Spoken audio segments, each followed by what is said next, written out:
ಜನ್ಮದಾತೆ ಈ ಸಿನಿಮಾ ಮಾಡೋದಕ್ಕೆ ನಮ್ಮ ನಿರ್ಮಾಪಕರಾದಂಥ SBHS ಕಂಪನಿಯ ನಿರ್ಮಾಪಕರು ಶ್ರೀಯುತ ಸುನೀಲ್ರವರು ಭಾಳ ಸಹಕಾರ ಕೊಟ್ಟರು. ನೀವೇ ಮಾಡಿಕೊಡ್ಬೇಕು ಅಂತ ನನಗೆ ಕೇಳಿದ್ರು. ಭಾಳ ಸಂತೋಷದ ಈ ಸಿನಿಮಾವನ್ನು ನಾನು ನಿರ್ದೇಶನ ಮಾಡಿದ್ದೇನೆ. ನಾನು ಈ ಸಿನಿಮಾದ ನಿರ್ದೇಶಕ. ನನ್ನ ಹೆಸರು ರವೀಂದ್ರನಾಥ್ ಕಣಗಾರ್ ಅಂತ. ಜನ್ಮದಾತೆ ಎರಡೇ ವಾಕ್ಯ ಹೇಳಂದರೆ ತಾಯಿಗಿಂತ ಸಮಾನ ಯಾರೂ ಇಲ್ಲ. ಒಂದು ವೇಳೆ ತಂದೆ ಬೇಕಾದ್ರೆ ಎಲ್ಲರೂ ಬಿಡ್ಬೋದು, ತಾಯಿ ಜನ್ಮ ಕೊಟ್ಟರು ಯಾರೂ ಬಿಡಲ್ಲ. ನಾನು ಕಥೆ ಪೂರ್ತಿ ಹೇಳಿಬಿಟ್ರೆ ಸಿನಿಮಾನ ಕಷ್ಟ ಆಗ್ಬಿಡುತ್ತೆ, ನೀವೆಲ್ಲ ಅದೇ ಬಿಡ್ಬಿಡ್ತೀವಿ. ಕಥೆ ಪೂರ್ತಿ ಹೇಳಲ್ಲ, ಜಿಸ್ಟ್ ಮಾತ್ರ ಹೇಳ್ತೀನಿ. ಒಂದು ಸಂಸಾರ, ಅವನು ತುಂಬ ಹುಡುಕಾಗಿರ್ತಾನೆ. 4 ಜನ ಹೆಣ್ಮಕ್ಳು ಆಗೋದ್ರು ಅಂತ ಹೇಳ್ಬಿಟ್ಟು ಭಾಳ ಬೇಜಾರಿದ್ರೆ ಆ ಸಂಸಾರಕ್ಕೆ ಅವನು ಮಾರಕನಾಗಿರ್ತಾನೆ. ಇದೇ ಕಥೆ. ಮತ್ತು ಹೇಗೆ ಅವರು ಸಂತೋಷವಾದಂಥ ಕುಟುಂಬವನ್ನು ಕಟ್ಕೊಂಡ್ರು ಅಂತಕ್ಕಂಥದ್ದು ಈ ಸಿನಿಮಾದ ತಿರುವು ಜನ್ಮದಾತೆ. ಇನ್ನೂ ಕೆಲವು ವಿಚಾರಗಳನ್ನು ನಮ್ಮ ನಿರ್ಮಾಪಕರು ತಮ್ಮ ಮುಂದೆ ಹೇಳ್ತಾರೆ, ತಾವು ಕೇಳಿಸ್ಕೋಬೇಕು ಅಂತ ನನ್ನ ಭಿನ್ನಹ.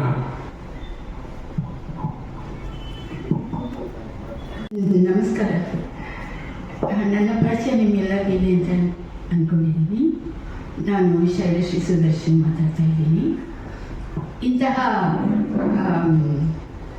ಕಾರ್ಯಕ್ರಮಗಳು, ಎಷ್ಟೋ ಕಾರ್ಯಕ್ರಮಗಳು ನಮ್ಮ ಯಜಮಾನಿರುವಾಗ ನಾವೆಲ್ಲ ಬಂದು ನಾವು ಇಲ್ಲಿ ಇದರಲ್ಲಿ ಪಾಲ್ಗೊಂಡಿದ್ದೀವಿ.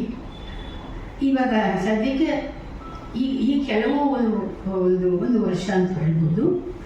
ಅಲ್ಲಿವರೆಗೂ ನನಗೆ ಬೇರೆ ಯಾವುದೋ ಒಂದು ಇದರಲ್ಲಿ ನನಗೆ ಬರೋಕ್ಕಾಗಲಿಲ್ಲ. ಅಂದರೆ ಇವತ್ತು ಇಂಥ ಒಂದು ಸಂದರ್ಭ ನನಗೆ ಸಿಕ್ತು ಅಂತ ಹೇಳಿದ್ರೆ ನನಗೆ ಬಹಳ ಖುಷಿಯಾಯಿತು. ಮತ್ತು ನಾಳೆ ನೆನಪುಗಳೆಲ್ಲ ಬರ್ತಾಯಿದೆ. ಎಲ್ಲರೂ ನನ್ನನ್ನು ಸ್ವಾಗತಿಸಿದ ನೋಡಿದ್ರೆ ಅವರುಗಳು ನನ್ನನ್ನು ಮರೆಯಲಿಲ್ಲ. ಸೊ ಅದು ಒಂದು ಸಂತೋಷ. ಸೊ ಬಹಳ ಖುಷಿಯಾಯಿತು. ಮುಂದುವರಿಸಿ.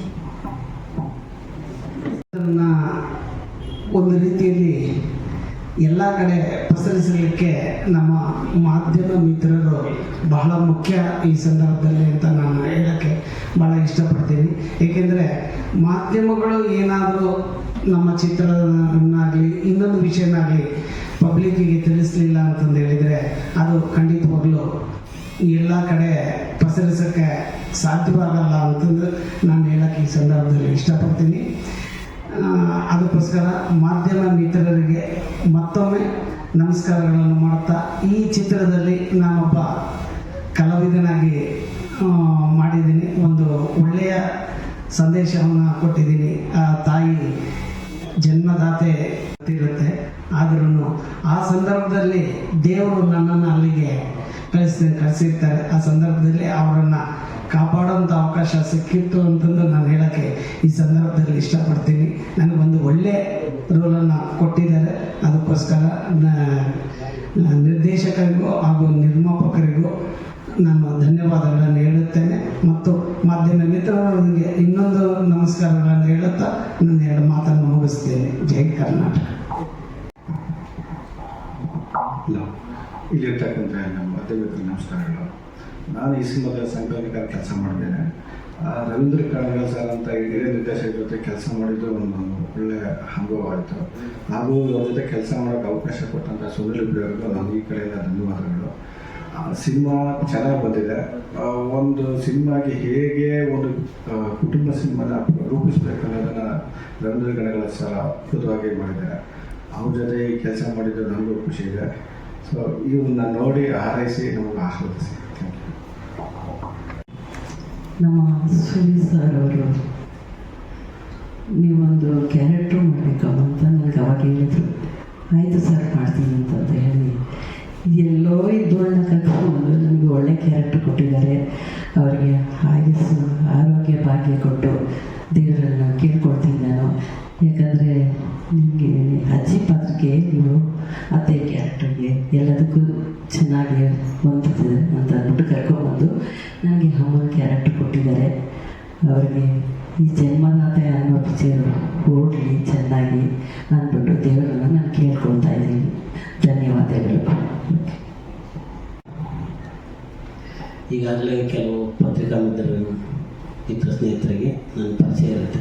ಈ ಹಿಂದೆ ನಾನು ಪಾರ್ವೈಲವಿ ಅಂತ ಒಂದು ಸೂಪರ್ ಹಿಟ್ ಸಿನಿಮಾನ ಡೈರೆಕ್ಟ್ ಮಾಡಿದ್ದೆ.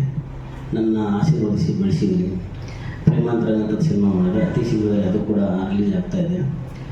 ನನ್ನ ಒಂದು ಕಿರು ಪರಿಚಯ ಹೇಳೋಕ್ಕೆ ಇಷ್ಟಪಡ್ತೀನಿ. ನನ್ನ ಪೂರ್ಣ ಹೆಸರು ಬಂದ್ಬಿಟ್ಟು ಸುನೀಲ್ ಬೋಳಿ ಅಂತ. ನಾನು ಈ ಹಿಂದೆ ಕ್ರೀಸ್ಟ ರವಿಚಂದ್ರನ್ ಸರು, ಯೋಗರಾಜ್ ಭಟ್ರು, TS Nagabharana, P Seshadri, Sivamani, S Narayana ಈ ಎಲ್ಲ ನಿರ್ದೇಶಕರುಗಳಿಗೆ ನಾನು ಕೋ-ಡೈರೆಕ್ಟರ್ ಕೆಲಸ ಮಾಡಿದ್ದೀನಿ. ಸುಮಾರು ಸಿನಿಮಾಗಳು ನಾವೆಲ್ಲ ವರ್ಕ್ ಸೂಪರ್ ಹಿಟ್ ಆಗಿದೆ. ಆ ನಿಟ್ಟಿನಲ್ಲಿ ಸುಮಾರು ವರ್ಷಗಳಿಂದ ಒಂದು ತಲೆಯಲ್ಲಿ ಯೋಚನೆ ಇತ್ತು, ಒಂದು ಸಿನಿಮಾ ಪ್ರೊಡಕ್ಷನ್ ಮಾಡಬೇಕು ಅಂತ. ಹಾಗಾಗಿ ಈ ಪ್ರಯತ್ನದ ಫಲನೇ ಜನ್ಮದಾತೆ.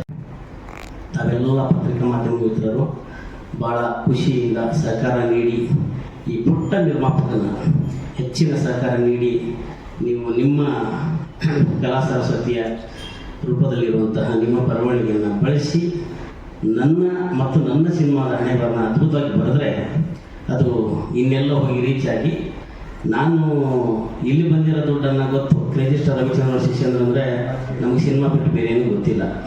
ಸಿನಿಮಾ ನನ್ನ ಬದುಕೆ ಸಿನಿಮಾ. ಹಾಗಾಗಿ ಇಲ್ಲಿ ಬಂದಿರೋಂಥ ಎಲ್ಲ ಆದಾಯಗಳನ್ನು ಮತ್ತೆ ವಾಪಸ್ ಸಿನಿಮಾಗೆ ಹಾಕ್ತೀನಿ. ನಮಗೂ ಕೆಲಸ ಇರ್ತದೆ, ನಿಮಗೂ ಕೆಲಸ ಇರ್ತದೆ. ಇದು ದೊಡ್ಡ ಮಟ್ಟಕ್ಕೆ ತೊಗೊಂಡೋಗ್ಬೇಕು ಅನ್ನೋದು ನನ್ನ ಆಸೆ. ಮತ್ತು ಈ ಸಿನಿಮಾದಲ್ಲಿ ಸುಮಾರು ಜನ ಕಲಾವಿದರು ಕೂಡ ಆ್ಯಕ್ಟ್ ಮಾಡಿದ್ದಾರೆ. ಮೋಕ್ಷ ಸರ್ ಆ್ಯಕ್ಟ್ ಮಾಡಿದ್ದಾರೆ, ಅಪೂರ್ವ, ಜಯಶ್ರೀ ಮೇಡಮ್ ಇಲ್ಲೇ ಇದ್ದಾರೆ, ಪೂರ್ಣಿಮಾ, ಹಾಗೆ ನಾನು ಆ್ಯಕ್ಟ್ ಮಾಡಿದ್ದೀನಿ, ರಾಜ್ಕುಮಾರಿ ಅಂತ, ವಿಶಾಲಾಕ್ಷಿ ಅಂತ ಸುಮಾರು ಕಲಾವಿದರು ಈ ಸಿನಿಮಾದಲ್ಲಿ ಆ್ಯಕ್ಟ್ ಮಾಡಿದ್ದಾರೆ. ಇದು ಮೈಸೂರು ಮತ್ತು ಬೆಂಗಳೂರು ಮತ್ತು ತುಮಕೂರು ಕೆಲವು ಭಾಗಗಳನ್ನು ಚಿತ್ರೀಕರಣ ಮಾಡಿದ್ದೀವಿ ನಾವು. ಇನ್ನು ಟೆಕ್ನಿಕಲಾಗಿ ಹೇಳೋದಾದರೆ ಮಾಮೂಲಿ ಜೊತೆ ಸಿನಿಮಾ ಏನು ತಂತ್ರಜ್ಞಾನ ಅದನ್ನು ಬಳಸಿ ಒಂದು ಸಣ್ಣದೇನೋ ಒಂದು ಬೇರೆ ರೀತಿಯಲ್ಲಿ ತಾಂತ್ರಿಕವಾಗಿ ಏನೋ ಒಂದು ಪ್ರಯೋಗ ಮಾಡಿದ್ದೀವಿ. ಸಿನಿಮಾ ನೋಡಿದ ನಿಮ್ಗೆ ಗೊತ್ತಾಗುತ್ತೆ. ಮತ್ತು ಹೆಚ್ಚಿನ ಪ್ರಶ್ನೆ ಇದ್ದರೆ ತಾವು ದಯವಿಟ್ಟು ಕೇಳ್ಬೋದು. ಹಾಕ್ಕೊಂಡಿದ್ದು ಸೊ ಕಮರ್ಷಿಯಲ್ ಟಚ್ ಇಟ್ಕೊಂಡು ಮಾಡಿದ್ದೀವಿ.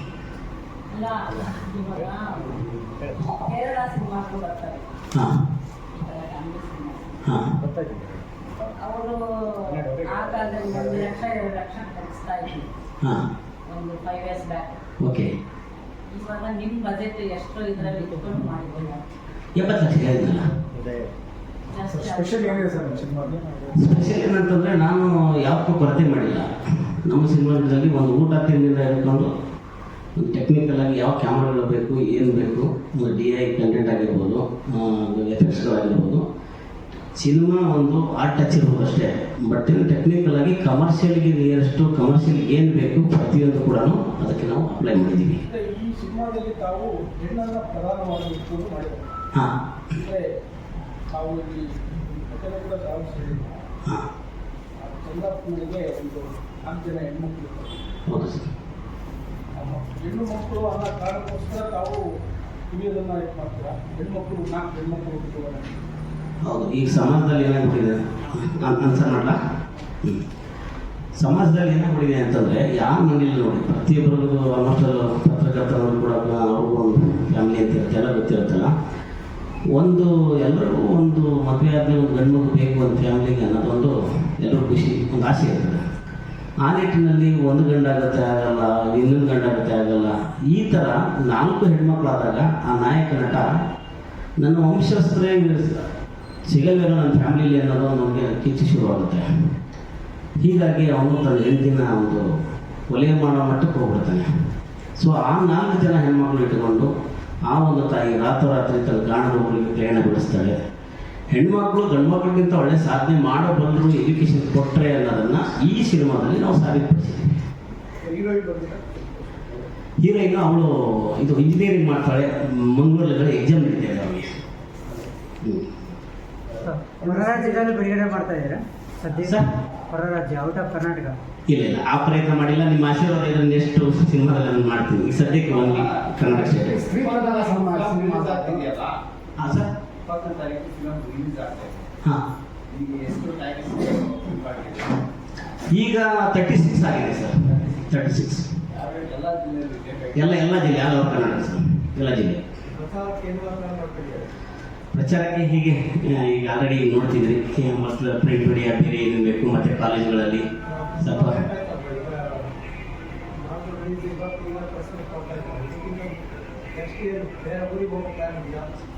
ಇಲ್ಲ ಇಲ್ಲ, ಸದ್ಯಕ್ಕೆ ಇಷ್ಟು ಪ್ಲಾನ್ ಇದೆ ಸರ್. ನಿಮ್ಮ ಆಶೀರ್ವಾದ ಇದ್ರೆ ಮುಂದೆ ಏನೇನು ಮಾಡ್ಬೋದು ಅಂತ ಹೇಳಿ ಪ್ಲಾನ್ ಮಾಡೋಣ. ಹೆಣ್ಣು ಅನ್ನೋ ಒಂದು ಇದನ್ನ ಹೋಗ್ಲಾಡಿಸಿ ಹೆಣ್ಣು ಕೂಡ ಸಾಧಿಸಬಹುದು ಅಂತ ತೋರಿಸ್ತಾ ಇದೆ. Definitely sir. ಹೆಣ್ಮಕ್ಳು ಯಾವುದೋ ಒಂದು ಮನೆ, ಎಷ್ಟೋ ದೊಡ್ಡ ಅರಮನೆ ಇರಲಿ, ಅದು ಒಂದಲ್ಲಿ ಹೆಣ್ಣಿಲ್ಲ ಅಂತಂದರೆ ಅದು ಅರಮನೆ ಕೂಡ ಅರಮನೆ ಆಗಿರೋದಿಲ್ಲ. ಹೆಣ್ಣು ಒಂದು ಬಾಳೆ ಒಂದು ಕಣ್ಣು ಅನ್ನೋದು 100% ಶೂರ್, ನೀವು ಹೇಳಿ ಮಾತು ಸತ್ಯ ಕೂಡ.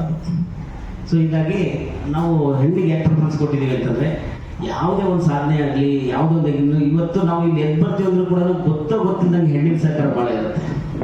ಸೊ ಹೀಗಾಗಿ ಹೆಣ್ಮಕ್ಳು ಎಜುಕೇಷನು ಸ್ವಲ್ಪ ಪ್ರಿಫರೆನ್ಸ್ ಕೊಡಬೇಕು, ಹೆಣ್ಮಕ್ಳಿಗೆ ಆದ್ಯತೆ ಕೊಡಬೇಕು. ಬರೀ ಗಂಡ್ಮಕ್ಳು ಅನ್ನೋದಲ್ಲ, ಅದು ಸೊಸೈಟಿಯಲ್ಲಿ ಇರೋದಿದೆ.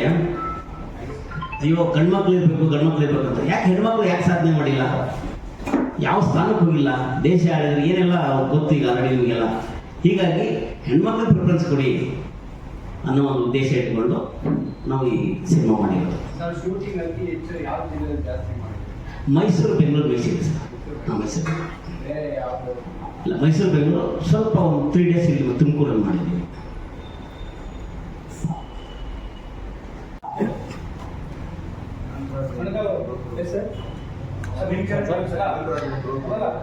ಡೈರೆಕ್ಷನ್ ಮಾಡಿದ್ರ ಹಿಂದೆ ಎಷ್ಟು ಫಿಲಮ್ ಡೈರೆಕ್ಷನ್ ಮಾಡಿ?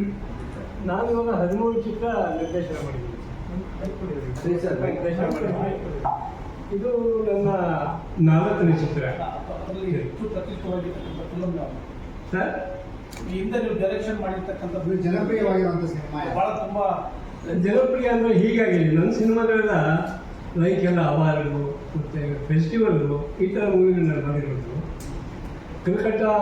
ಕಲ್ಕಟ್ಟದಲ್ಲಿ ಫೆಸ್ಟಿವಲಲ್ಲಿ ಟೆಲಿಕಾಸ್ಟ್ ಆಗಿದೆ, ಚಿತ್ರ ಇದು ಬಿಡುಗಡೆ ಆಗಿದೆ, ನೇರಾನೂರು ಬಿಡುಗಡೆ ಆಗಿದೆ, ಇನ್ನೂ ಹಲವು ಫೆಸ್ಟಿವಲ್ ಸಿನಿಮಾ ಬಿಡುಗಡೆ ಆಗಿದೆ.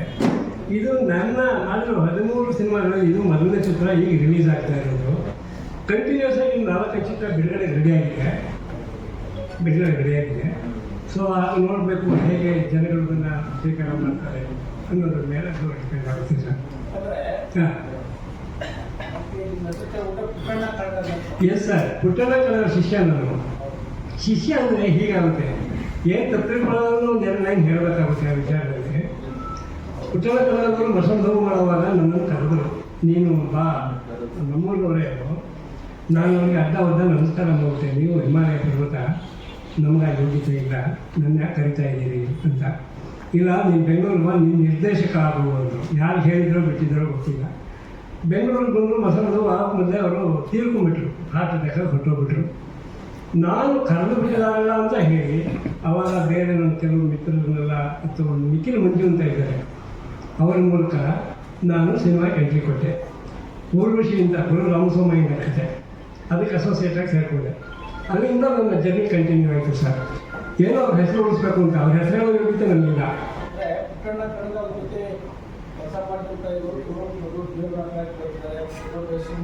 ಹೌದು ಸರ್. ನಾವು ಕೆಲವು 20 ವರ್ಷ ಆದರೆ ನಮ್ಮ ಹೆಸರು ನಾವು ಮುಖ್ಯವಾಗಿ ನೋಡಿಲ್ಲ. ನಾನು ಒಂದು ಬೇರೆ ಕಾಯಿದೆ ಹೇಗೆ ಇವರು ನಮ್ಮ ಪ್ರದೇಶದ ಬರ್ತಾ ಇರ್ತಿಲ್ಲ. ಅವಾಗ TV ಸೀರಿಯಲ್ಸ್ ಒಂದು 25 ಸೀರಿಯಲ್ ಮಾಡಿದೆ ಸರ್. ಒಂದು 30 ಸಿನಿಮಾ ಅಸೋಸಿಯೇಟ್ ಮಾಡಿದೆ, ಒಂದು 90 ಸೀರಿಯಲ್ಗೆ ಅಸೋಸಿಯೇಟ್ ಮಾಡಿದೆ, 13 ಸಿನಿಮಾ ನಿರ್ದೇಶನ ಮಾಡಿದ್ದೀನಿ ಸರ್. ಇಷ್ಟೇ. ಅದರಲ್ಲಿ ನಮ್ಮ ಸುನೀಲ್ ಅವರು ಫಸ್ಟು ನನ್ನ ಈ ಸಿನಿಮಾವನ್ನು ಇದು ಮಾಡ್ತಿದ್ದಾರೆ. ಶೈಲಶ್ರೀ ಮೇಡಮ್ ಭಾಳ ದಿನಗಳ ನಂತರ ಕಾಣಿಸ್ಕೊಳ್ತಾ ಇದ್ದಾರೆ. ಭಾಳ ದಿನಗಳ ನಂತರ ಕಾಣಿಸ್ಕೊಳ್ತಾರೆ. ನಿಮ್ಮ ಪಾತ್ರ ಏನು ಈ ಫಿಲಮಲ್ಲಿ? ನಾನಿವಾಗ ಹೇಳ್ಬೇಕಾದ್ರೆ ನಾನು ಇಲ್ಲಿ ಬಂದು ನಿಮ್ಮೆಲ್ಲರ ಜೊತೆ ತುಂಬ ವರ್ಷಗಳಾಗೋದು. ನಿಮ್ಮೆಲ್ಲರ ಜೊತೆ ಮತ್ತೆ ನಾನು ನನ್ನಿಂದ ಏನು ಮಾಡೋಕ್ಕಾಗತ್ತೆ ಅನ್ನೋದನ್ನು ಇದು ಮಾಡಿಕೊಂಡು ನಿಮ್ಮೆಲ್ಲರ ಜೊತೆ ನಾನು ಮಾತಾಡಿಕೊಂಡು. ಒಂದು ಮಹಿಳಾ ಸಂಘಗಳಿದ್ದಾವೆ, ಅದನ್ನು ದಯವಿಟ್ಟು ಹೆಣ್ಮಕ್ಳು ಬಳಸಿಕೊಂಡು ನಿಮ್ಮನ್ನು ನೀವು ರಕ್ಷಿಸ್ಕೊಳ್ಬೇಕು ಅನ್ನೋದನ್ನು ಈ ಪಾತ್ರ ಸಿನಿಮಾದಲ್ಲಿ ಭಾಳ ಅದ್ಭುತವಾಗಿ ಪ್ಲೇ ಆಗುತ್ತೆ. ಸರ್, ಭ್ರೂಣ ಹತ್ಯೆಯ ಬಗ್ಗೆ ಏನಾದರೂ ಅರಿವು ಹೆಣ್ಣು ಭ್ರೂಣ ಹತ್ಯೆ ಅದು ಒಂದು ಪಾಯಿಂಟ್ ಬಂದು ಸರ್, ಒಂದೊಂದು ಅಧ್ಯಾಯ ಬಂದ್ಬಿಡುತ್ತೆ. ಹೆಣ್ಮಕ್ಳನ್ನ ಯಾಕೆ ಕಡೆಗಣಿಸ್ತೀರಿ? ಹೆಣ್ಮಕ್ಳು ಇದ್ರೆ ಅಲ್ವಾ ಭೂಮಿ ಇದ್ದ ಮೇಲೆ ನಾವು ಮನುಷ್ಯರು ಭೂಮಿಯಲ್ಲಿ ಸೃಷ್ಟಿಯಾಗಿದ್ದೀವಿ. ಒಂದು ಹೆಣ್ಣು ಇದ್ದ ಮೇಲೆ ಸೊ ಇವತ್ತು ಗಂಡ್ಮಕ್ಳು ನಾವೆಲ್ಲ ನಮ್ಮ ತಾಯಿ ಪಾತ್ರ ಭಾಳ ದೊಡ್ಡದಲ್ವ ಸರ್. ಹೀಗಾಗಿ ತಾಯಿ ಆಗ್ಬೋದು, ಅಕ್ಕ ಆಗ್ಬೋದು, ತಂಗಿ ಆಗ್ಬೋದು, ಮಗಳಾಗ್ಬೋದು, ಹೆಣ್ಮಕ್ಳನ್ನ ನಿರ್ಲಕ್ಷ್ಯ ಮಾಡಬಾರ್ದು ಅಂತ ನಾವು ಒಂದು ಗಂಡು ಮಕ್ಕಳು ಅವರಿಗೆ ಸಪೋರ್ಟ್ ಆಗಿರ್ಬಿಟ್ರೆ ಅವ್ರು ಏನು ಬೇಕಾದ್ರೂ ಮಾಡ್ತಾರೆ. ಮೂಕ್ ಸುರೇಶ್ ಅವರು ಆ 4 ಜನ ಹೆಣ್ಮಕ್ಳು ತಂದೆಯ ಪಾತ್ರ. ಗಂಡು ಬೇಕು, ನಮ್ಮ ವಂಶಕ್ಕೊಂದು ಗಂಡು ಬೇಕು ಅಂತ. ಸೊ ಸಮಾಜದಲ್ಲಿ ನೋಡಿದಿರಲ್ಲ ನೀವು, ಈಗ ಗಂಡು ಮಕ್ಕಳಿಲ್ಲ ಅಂದ ತಕ್ಷಣ ಹೆಣ್ಮಕ್ಳಿಗೆ ಹೆಂಡ್ತಿಗೆ ಟಾರ್ಚರ್ ಕೊಡ್ತಾರೆ. ಬರೀ 4 ಜನ ಹೆಣ್ಮಕ್ಳು ಕುತ್ಕೊಂಡ್ರೆ ಕಥೆ ಏನಿಲ್ಲ ಅಂತ ಹೇಳ್ಕೊಂಡು. ಸೊ ಹೀಗಾಗಿ ಗಂಡನ ಗೊತ್ತಿಲ್ಲ ಅವರು ಆಪರೇಷನ್ ಮಾಡಿಸ್ಕೊತಾರೆ. ಅಲ್ಲಿಂದ ಅವ್ನು ರಚ್ಚಿಗೆ ಹೇಳ್ತಾನೆ, ಅವಳು ಕೊಲೆ ಮಾಡೋ ಮಟ್ಟಕ್ಕೆ ಹೋಗ್ತಾನೆ. ಇಡೀ ಜರ್ನಿಯಲ್ಲಿ ಒಂದು ಆ ಪಾತ್ರ ಏನಾಗುತ್ತೆ ಅಂತಂದರೆ, ಗಂಡೇ ಬೇಡ ಗಂಡು ಬೇಕು ಅನ್ನೋ ಒಂದು ಸಂದರ್ಭದಲ್ಲಿ ಹೆಣ್ಣು ಜಾಸ್ತಿ ಸೃಷ್ಟಿಯಾದಾಗ ಮನೆಯಲ್ಲಿ ಅವ್ರು ಕೋಪಾಗಿ ಹೆಂಡತಿ ಮೇಲೆ ಕಿರುಕುಳ ಕೊಡೋಕೆ ಶುರು ಮಾಡಿ ಕೊನೆಗೆ ಅವ್ರಿಗೆ ಅರಿವಾಗುತ್ತೆ, ಇಲ್ಲ ಗಂಡು ಮಕ್ಕಳು ಅಷ್ಟೇ ಮುಖ್ಯ ಅಲ್ಲ, ಹೆಣ್ಮಕ್ಳು ಕೂಡ ಅಷ್ಟೇ ಮುಖ್ಯ. ಅವ್ರಿಗೆ ನಾವು ಶಿಕ್ಷಣ ಕೊಡಬೇಕು, ಅವ್ರು ರಕ್ಷಿಸಬೇಕು. ಅವರು ಗಂಡು ಮಕ್ಕಳ ಥರನೇ ನಮಗೆ ಸೊಸೈಟಿಗೆ ಪ್ಲೇ ಮಾಡ್ತಾರೆ, ರೋಲ್ ಮಾಡಿ ನಿಲ್ತಾರೆ ಇಲ್ಲಿ ಅನ್ನೋದನ್ನು ಆ ಪಾತ್ರ ಕೊನೆಗೆ ತನ್ನ ಪಶ್ಚಾತ್ತಾಪವನ್ನು ತೋರಿಸ್ಕೊಡುತ್ತೆ. ಅಪೂರ್ವ ಶ್ರೀ ಮೇಡಮ್ ಇದ್ದಾರೆ, ಅವ್ರು ಬರಬೇಕಿತ್ತು. ಇವತ್ತು ಸ್ವಲ್ಪ ಶೂಟಿಂಗ್ ಇರೋ ಕಾರಣದಿಂದ ಬರೋಕ್ಕಾಗಿದ್ದಾರೆ. ಮೂಕ್ ಸುರೇಶ್ ಸರ್ಗೆ ಸ್ವಲ್ಪ ಹೆಲ್ತ್ ಅವಶ್ಯಕತೆ ಎಲ್ಲ 20 ದಿನಪ್ಪ ಅಂತ ಹೇಳಿದ್ರು. ಅವರಿಬ್ಬರದು ಇದು ಸಮಸ್ಯೆ. ಮತ್ತೆ ಸರ್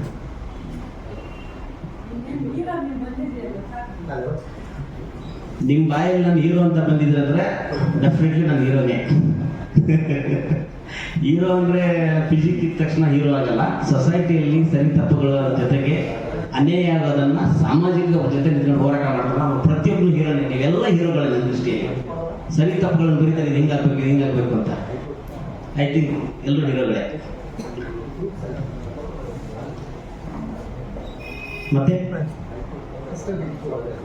ಸರ್, ಒಂದು ಹೆಣ್ಣು ಸಿಟಿಗೆ ಬಂದಾಗ ನೋಡಿ, ಒಂದು ಹೆಣ್ಣು ಸಿಟಿಗೆ ಹಳ್ಳಿಯಿಂದ ಸಿಟಿಗೆ ಬಂದಾಗ ಎಲ್ಲರೂ ಕೂಡ ಮೆಜೆಸ್ಟಿಕಲ್ಲೆಲ್ಲ ನೋಡ್ತಾ ಇರ್ತೀವಿ ನಾವು. ಒಂದು ಹೆಣ್ಣು ನಿಂತಿದೆ ಅಂದರೆ ಕೆಟ್ಟ ದೃಷ್ಟಿಯಿಂದ ನೋಡೋರೇ ಜನ ಜಾಸ್ತಿ. ಹಾಗಾಗಿ ಈ ಮನುಷ್ಯ ಆ ಒಂದು ತಾಯಿ ಪಾತ್ರನ 4 ದಿನ ಪುಟಾಣಿ ಮಕ್ಕಳುಗಳನ್ನ ಮನೆಗೆ ಕರ್ಕೊಂಡೋಗಿ ಅವ್ರೊಂದು ಮನೆ ಮಾಡಿ ಇಟ್ಬಿಟ್ಟು, ಸೊ ಅವ್ರಿಗೊಂದು ಆರೋಗ್ಯ ದೃಷ್ಟಿಯಿಂದ ಆಗಿರ್ಬೋದು, ಅವ್ರಿಗೆ ಫೈನಾನ್ಷಿಯಲ್ ಹೆಲ್ಪ್ ಮಾಡೋದಾಗಿರ್ಬೋದು, ಊಟ ತಿಂಡಿ ಶಿಕ್ಷಣ ವ್ಯವಸ್ಥೆ ಎಲ್ಲ ಮಾಡಿಕೊಟ್ಬಿಟ್ಟು ಕೊನೆಗೆ ಆ ಮಕ್ಕಳು ತಾವು ಆಸೆ ಪಟ್ಟಂಗೆ ಒಂದೊಂದು ಉನ್ನತ ಹುದ್ದೆಗಳನ್ನು ಅಲಂಕರಿಸೋಕ್ಕೆ ಏನು ಬೇಕು ಸಂಪೂರ್ಣವಾಗಿ ಸಹಕಾರ ಕೊಡೋಂಥ ಪಾತ್ರ. ಅದರ ಜೊತೆಗೆ ಇನ್ನೊಂದು, ಆ ಊರಿನ ಒಂದು ಹಿರಿಯ ಯಜಮಾನಾಗಿ ರವೀಂದ್ರನಾಥ್ ಕಣಗಾಲ್ ಸರ್ ಕೂಡ ಪಾತ್ರ ಮಾಡಿದ್ದಾರೆ ಸಿನಿಮಾದಲ್ಲಿ. ಸೊ ಆ ಒಂದು ಗಂಡನಿಲ್ಲದ ಒಂದು ಹೆಣ್ಣು ಮಗುಗೆ ತಂದೆ ಸ್ಥಾನದಲ್ಲಿ ನಿಂತುಕೊಂಡು, ಒಂದು ಬೆನ್ಗಾವಲಲ್ಲಿ ನಿಂತುಕೊಂಡು ಆ 2 ಪಾತ್ರಗಳು ಸಿನಿಮಾದಲ್ಲಿ ಪ್ಲೇ ಆಗುತ್ತೆ. ನೋಡುವಾಗ ನನಗಂತೂ ಭಾಳ ಫೀಲ್ ಆಗಿದೆ. ನಂದು ಸಿನಿಮಾ ಅಂತ ನಾನು ಹೇಳ್ತಾ ಇಲ್ಲ. ನನ್ನ ಸಿನಿಮಾ ಚೆನ್ನಾಗಿಲ್ಲ ಅಂತಂದ್ರೆ ಕೂಡ ಚೆನ್ನಾಗಿಲ್ಲ ಅಂತ ಹೇಳಿದ್ದೀನಿ ನಾನು. ನಂದು ನಾವು ಹೊರಕೊಳ್ಳೋದಲ್ಲ, ಬಟ್ ನನಗೆ ಇದು ಖುಷಿಯಾಗಿದೆ, ಸಿನಿಮಾ ಚೆನ್ನಾಗಿ ನೋಡಿ ಬಂದಿದೆ. ಸೊ ಹೀಗಾಗಿ ಇನ್ನು ಮುಂದಿಂದು ನಿಮ್ಮ ಕೈಯಲ್ಲಿದೆ. ನೀವು ಅದನ್ನು ಯಾವ ರೀತಿ ರೀಚ್ ಮಾಡ್ತೀರಿ, ನಮ್ಮಗಳ ಮೇಲೆ ಪ್ರೀತಿ ತೋರಿಸಿ.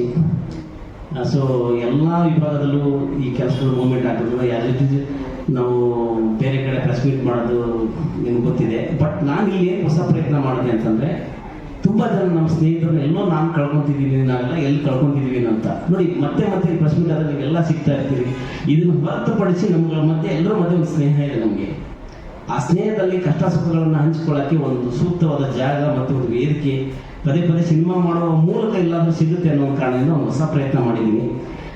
ತಾವೆಲ್ಲರೂ ಕೂಡ ಭಾಳ ಹೆಚ್ಚಿನ ರೀತಿಯಲ್ಲಿ ಇದು ನಮ್ಮ ಸಿನಿಮಾ, ನಮ್ಮ ಮನೆ ಮಗನ ಸಿನಿಮಾ, ನಮ್ಮ ಹುಡುಗನ ಸಿನಿಮಾ, ನನ್ನ ಫ್ರೆಂಡ್ ಸಿನಿಮಾ ಅಂಥೇಳಿ ನೀವೆಲ್ಲ ನಿಮ್ಮ ಕೈಲಾದಷ್ಟು ಒಂದು 10 ಲೈನ್ ಬರೆದ್ರೆ ಅದು 7 ಕೋಟಿ ಜನರಿಗೆ ರೀಚ್ ಆಗಿ ಮುಂದಿನ ಒಂದು 700 ಜನಕ್ಕೆ ನಾನು ಒಬ್ಬ ನಿರ್ಮಾಪಕನಾಗಿ ಒಬ್ಬ ಊಟ ಹಾಕಿ ಅವ್ರಿಗೇನೋ ಇನ್ನೂ ಸಿನಿಮಾ ಇಂಡಸ್ಟ್ರಿ ಕೆಲಸ ಮಾಡೋಕ್ಕೆ ಶಕ್ತಿ ಬರುತ್ತೆ ಅಂತ ನಾನು ಕೇಳ್ಕೊತೀನಿ ಈ ಮೂಲಕ.